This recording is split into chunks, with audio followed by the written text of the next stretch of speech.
तमाम राजद परिवार जो आए हैं, मैं सभी लोगों का हार्दिक अभिनंदन एवं स्वागत करता हूं। दोस्तों, हमारा देश एक लोकतांत्रिक देश है। हमारे लोकतंत्र के मुख्य रूप में 3 स्तंभ होते हैं। एक में होते हैं कार्यपालिका, 2 में होते हैं न्यायपालिका और 3 में होता है विधायिका। मीडिया को हम लोकतंत्र का चौथा स्तंभ कहते हैं। लोकतंत्र मीडिया के बिना अधूरा है। मीडिया तथा लोकतंत्र एक दूसरे के पूरक हैं। लोकतंत्र के विकास में मीडिया का अहम भूमिका है। मीडिया किसी भी चुनौती से नहीं डरती है। असली पत्रकारिता वही होती है जिससे प्रशासन में बदलाव आए और जनता का उस पर प्रभाव पड़े। आज बिना मीडिया के राजनीति संभव नहीं है, क्योंकि यही मीडिया किसी राजनीतिक पार्टी की हवा बनाती है तो बिगाड़ती है। इसलिए मीडिया का बहुत ही बड़ा रोल राजनीति में होता है। लेकिन पिछले 10 वर्षों में लोकतंत्र का यह चौथा स्तंभ खत्म हो चुका है। आज आप अगर कोई भी टीवी चैनल खोल कर देखते हैं, वहां आपको सिर्फ दिखाया जाता है मोदी जी ने ये किया, मोदी जी ने वो किया। इसके अलावा आपको टीवी पर कुछ और नहीं दिखाया जाता है। मीडिया का काम होता है सरकार की उपलब्धियों को एक लाइन में गिनवाना तो 3 लाइन में खामियां को गिनवाना, ताकि सरकार जनता की दर से कम गलती करे और ज्यादा से ज्यादा जनता के हित में काम करे। आज मीडिया दबाव में काम कर रही है।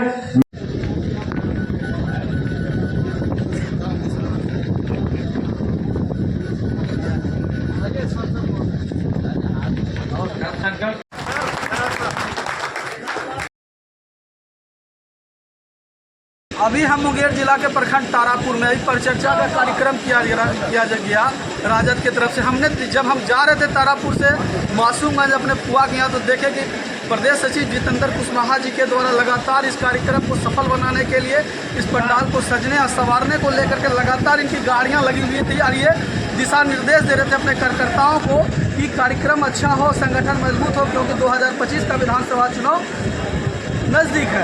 अब जानना चाहेंगे प्रदेश सचिव राजद के जितेंद्र कुशवाहा जी के द्वारा लगातार इन्होंने जो जिस प्रकार से कार्यक्रम सफल बनाने के लिए रात दिन एक किए हैं, क्या कहना चाहिएगा? आज का कार्यक्रम यह सामूहिक कार्यक्रम था। ये जो है न्याय परिचर्चा कार्यक्रम था। ये पूरे तारापुर विधानसभा के सभी लोग हम लोग मिलजुल करके इस कार्यक्रम को आज कर रहे थे और बहुत ही अच्छा कार्यक्रम हुआ। सब लोग आए, सारे बूथ स्तर से, प्रदेश स्तर से जो प्रत्याशी थे, जो पार्टी के प्रति सजग है, सब लोग यहाँ उपस्थित हो। जब हम जा रहे थे अपने फुआ के यहाँ, मेरा मासूमगंज मेरा फुआ घर पड़ता है, तो उनका गाड़ी लगा हुआ था। आप देखे दिशा निर्देश लोगों को दे रहे थे इस पंडाल को सजने या संवारने को। अतिथि आने वाले के समय हो गया था, तो मेरा माहौल बनता है जल्दी से करने का समय, और इसीलिए हम लोग का दिशा निर्देश मानते हैं सारे लोग। अब ऑपरेशन सिंदूर पर क्या कहिएगा सर? ऑपरेशन सिंदूर इस तरह से हुआ है, पाकिस्तानियों के लिए जवाब है, लेकिन इसमें राजनीति नहीं होनी चाहिए। जिस सिद्धांत के साथ का कहा जाए ये बदला लिया गया है, इसी उद्देश्य के साथ। अब लगातार आपका प्रत्याशी में राजद के भावी प्रत्याशी के रूप में आपका चेहरा का रूप में आ रहा है। ये सिर्फ नेतृत्व का काम है। हम इसको देखते करें, हम काम करते हैं सिर्फ नेतृत्व जिसको चाहे।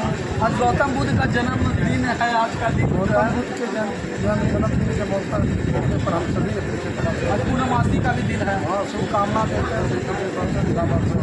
लगातार 20 वर्षों से पति पत्नी मिल करके लोगों की सेवा कर रहे हैं, सामाजिक हैं, और लगातार शिक्षा संस्थान भी इनका चलता है। लोगों को, हर गरीब लोगों को जहाँ तक होता है, शिक्षा संस्थान से लेकर बाढ़ पुलिस से लेकर के हर वृद्ध माताओं को कोर्ट कचहरी से लेकर के हर संभव तक मदद करने का काम गरीब लोगों को करते हैं, चाहे बाढ़ का हो, चाहे शिक्षा में हो, चाहे मदद करने का काम करते। लगातार राजद के कार्यक्रम को सफल बनाने के लिए इनका जो नेतृत्व है लगातार चल रहा है मुंगेर जिला में, और लगातार बाहरी जिला में सफल बनाने को लेकर के इनकी जो मोदी के चेहरा पर का किस तरह से काम करते करते रुख आ गया, वो हम अपने प्रत्यक्ष अपने चैनल के माध्यम से दिखा रहे हैं। चलिए, ये लगातार 20 वर्षों से पति पत्नी मिलकर, पत्नी भी पूर्व जिला परिषद अध्यक्षता रह चुकी है और वर्तमान में भी जिला परिषद रहे। आइए, वर्तमान में ये विधानसभा लड़ चुके हैं, विधायक के प्रत्याशी भी रह चुके हैं तारापुर के। चलिए, इसी बात से मैं भारत की आवाज़ से अमित राहुल अपने बात को विराम देते हैं कि किस प्रकार से यहाँ कदावर नेता लोग आए, अपने परिचर्चा बताए, तेजस्वी यादव के विकास कार्यों को बताए,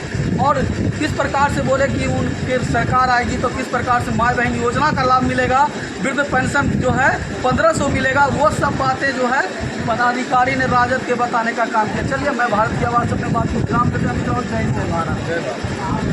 अगर कोई भी टीवी चैनल खोल कर देखते हैं वहाँ आपको सिर्फ दिखाया जाता है मोदी जी ने ये किया, मोदी जी ने वो किया। इसके अलावा आपको टीवी पर कुछ और नहीं दिखाया जाता है। मीडिया का काम होता है सरकार की उपलब्धियों को एक लाइन में गिनवाना तो 3 लाइन में खामियां को गिनवाना, ताकि सरकार जनता की दर से कम गलती करे और ज्यादा से ज्यादा जनता के हित में काम करे। आज मीडिया दबाव में काम कर रही है। मीडिया को सरकार से यह भी डर सताने रहता है कि अगर हम सरकार के विरुद्ध बोलेंगे तो कहीं हमारे ऊपर ईडी, सीबीआई और इनकम टैक्स का छापा न पड़ जाए। कुछ दिन पहले हमने यह भी देखा था कि किस तरह से दैनिक भास्कर के ऊपर छापे पड़े थे। उसके कुछ ही दिनों के बाद फिर सब कुछ वैसा ही हो गया जैसा सरकार चाहती थी। दुर्भाग्य है कि प्रिंट मीडिया हो चाहे इलेक्ट्रॉनिक मीडिया, दोनों ही मानव सरकार को खुश करने के लिए किसी भी स्तर तक गिर सकती है। ऐसी परिस्थिति में सोशल मीडिया एक सशक्त माध्यम है। पार्टी की विचारधारा, इसके उद्देश्य एवं पार्टी की विस्तार जैसी चीजों को जनता के बीच रखने का हर हाथ में मोबाइल है। बिहार की आबादी 12 करोड़ है और लगभग हर घर और हाथ में मोबाइल फोन है। यानी कि इस सोशल मीडिया की सहायता से हम उन 12 करोड़ लोगों तक आसानी से पहुंच सकते हैं। आज के दौर में जनहित के मूल मुद्दों के लिए इस भ्रष्ट, अराजक, शुतुरमुर्ग सरकार से जमीन पर लड़ेंगे, प्रखंड कार्यालय से लेकर सचिवालय तक लड़ेंगे, कागजों पर लड़ेंगे, सोशल मीडिया पर लड़ेंगे, पर जनता के साथ हो रहे अन्याय को एक दिन रोक कर जरूर दिखाएंगे। हमारे नेता श्री तेजस्वी यादव जी ने हमारे बिहार के लिए पढ़ाई, दवाई, कमाई, सिंचाई, सुनवाई और कार्रवाई वाली व्यवस्था की परिकल्पना की है। उसे राष्ट्रीय जनता दल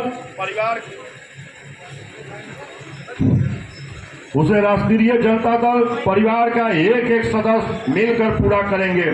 सोशल मीडिया आपको अपना खुद का मीडिया देती है, जिसमें आप सीधे अपनी बातें जनता के बीच रख सकते हैं। वहां सीधा जनता से सवाल जवाब होता है। आज सोशल मीडिया लगभग प्रत्येक घर तक पहुंच चुका है। गांव में यदि कोई बुजुर्ग स्मार्टफोन नहीं चलाते हैं तो उनका पोता फोन दिखाता है और कार्यक्रम को बताता है। आज के दौर में इससे इनकार नहीं कर सकते हैं कि सत्तारूढ़ दल संसाधनों में कहीं ज्यादा मजबूत है। यदि आप साल 2019 के लोकसभा चुनाव में चुनाव आयोग द्वारा दिए गए कुल खर्चे का ब्यौरा देखेंगे तो पाएंगे कि अकेले भाजपा के खर्च 50% थे। अब सोचिए बाकी 50 में चुनाव आयोग के खर्चे में सभी अन्य पार्टियों के खर्चे। अब ये बात पूरे देश को समझना होगा कि एक भाजपा पार्टी 50% अकेले खर्च करता है और 50% में सैकड़ों पार्टियां खर्च करता है। तो ये सोचने की बात है कि 50% चुनाव आयोग के खर्च और सभी अन्य पार्टियों के खर्चे कहां से आया, ये पैसा आखिर कहां से आए। प्रदेश का यह बात नहीं समझ पा रहा है कि ऐसा क्योंकि बड़े बड़े मीडिया इन बातों पर चर्चा न के बराबर करते हैं, क्योंकि उन पर इनका कब्जा है। सत्ताधारियों ने अपना कब्जा जमा रखा है। हर तरह के झूठ और फर्जी आंकड़ों को ये लोग अपने द्वारा बनाए गए रूप में बहुत तेजी से वायरल करते हैं, जिसमें लोगों के दिमाग में झूठ की तरह जम जाती है और फिर गलत और सही का फर्क नहीं समझ में आता है। तोड़ना बहुत आसान होता है, मुश्किल होता है जोड़ना वो लोग बस बात अखंड भारत की करते हैं, पर राजनीति सिर्फ समाज को तोड़ कर करते हैं। हमें सभी को साथ लेते हुए जनता के मूल मुद्दों पर संघर्ष करना है। बात ये लोग गांधी की करते हैं और दिल में गुस्से को रखते हैं। अब बात यह है कि इन सबको काउंटर कैसे करना है। एक बेहद साधारण तरीका है जो हमारे माननीय नेता श्री तेजस्वी प्रसाद यादव जी ने हमें सिखाया है। जनता के असल मुद्दे को पकड़ कर रखना है। सिर्फ बात ही उनकी करनी है, मतलब पढ़ाई, दवाई, कमाई, सिंचाई, सुनवाई और कार्रवाई। आप सोशल मीडिया पर सक्रिय रहिए। लिखना क्या है और कैसे ये समझिए। हमें ऐसे पोस्ट लिखने हैं जो बाकी से अलग हो। प्रत्येक लेखन में भावुकता होनी चाहिए। आप सरकार को अटैक कीजिए, लेकिन शब्दों की मर्यादा का ध्यान रखते हुए। आक्रामक रहिए, लेकिन प्रेम और भावना आपके शब्दों में हमेशा रहनी चाहिए। यदि आप शब्दों की मर्यादा भूलेंगे तो उनके जो समर्थक होंगे उनका तिरस्कार पाएंगे, पर यदि भावुक होकर जनता की तरफ से सरकार को घेरेंगे तो उनके समर्थकों का भी सम्मान पाएंगे। फेसबुक पर लंबे पोस्ट कम से कम लिखें। यदि कहीं ज्यादा एक्सप्लेन करने की आवश्यकता पड़ती है तो शुरुआत के पैराग्राफ में सिर्फ 3 लाइन के सारांश में बात खत्म करें, क्योंकि शुरुआती 3 लाइन ही न्यूज फीड में दिखता है, बाकी सी मोड में चला जाता है। फिर आगे जो एक्सप्लेनेशन लिखेंगे तोड़कर छोटे पैराग्राफ में लिखिएगा, आपके फॉलोअर्स को पढ़ने में सहूलियत होगी। फेसबुक पर स्थानीय जगह का आपको देखना होगा कि कौन सा ऐसा मुद्दा या कौन सी ऐसी चीज है जो जनता के भावनाओं से जुड़ी है। उस नाम से ग्रुप बनवा लीजिए। जैसे कोई चर्चित मंदिर होगा, कोई अनिर्मित सड़क या पुल होगा, किसी अस्पताल का मुद्दा होगा, तो लोग आपके ग्रुप से जुड़ते जाएंगे और वो संख्या बढ़ती जाएगी। फिर ग्रुप में उससे संबंधित बातें लिखिए और बीच में जनहित का, अपनी पार्टी, अपने नेता के कार्य का, अपने कार्य भी डाल दे। कार्य वो जो जनहित में अपने या हमारी पार्टी ने किया, जैसे बेरोजगारी के लिए खड़े हुए नेता तेजस्वी जी, भावनात्मक तस्वीर सुनवाई की जाती है। वो बाढ़ में कहीं मदद करने गए, कोई मेडिकल कैंप लगाया, कोरोना में सेवा की तरह कार्य किए। इससे नए नए लोग आपसे जुड़ते जाएंगे। आपके कार्यों को कुछ लोग होंगे जो तारीफ करेंगे मैसेज करके या कमेंट करके, तो उनका नाम लिखकर धन्यवाद दे दीजिएगा। यदि फॉलोअर्स की संख्या ज्यादा हो तो सबको धन्यवाद लिखना संभव नहीं है, लेकिन साफ छोड़ना भी नहीं है। किसी अच्छे कमेंट करने वाले को जवाब दिया कीजिए, बहुत ही अंदर से इससे आपके ऑडियंस, आपके कंटेंट्स महसूस करेंगे। अब कुछ लोग जो आपके नेक कार्यों पर सीधा हुए शब्दों में मर्यादा में रहकर आलोचना करेंगे, यदि उनकी आलोचना थोड़ी सी तर्कपूर्ण लगे तो उन्हें बिल्कुल भी इग्नोर न करें। यदि उनके शब्द मर्यादित हैं तो उन्हें गुस्से में एकदम नहीं देना है, नहीं तो वो और विरोधी हो जाएगा। उन्हें बहुत प्रेम से तर्क दीजिए। इससे होगा कि ये वो व्यक्ति आपके प्रति सख्त हो जाएगा। अगली बार और 2-4 बार में आपसे समता जुड़ भी जाएगा।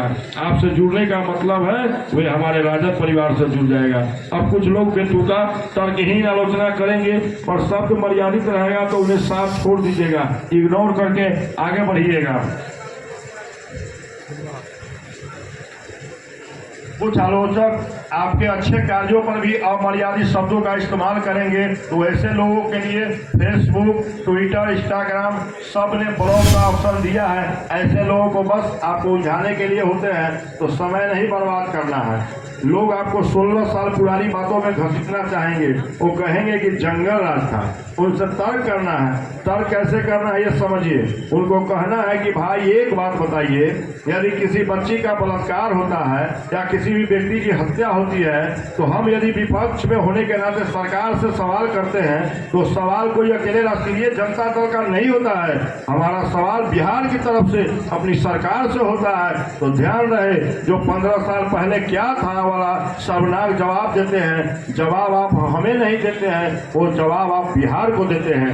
आपको वो जवाब उस बच्ची के पिता के लिए भी होता है जिसकी बलात्कार के बाद हत्या की कर दी गई थी, आंखें निकाल दी गई थी। क्या इन संवेदनहीन लोगों में हिम्मत है वो जो जाकर उस पिता या उस माँ की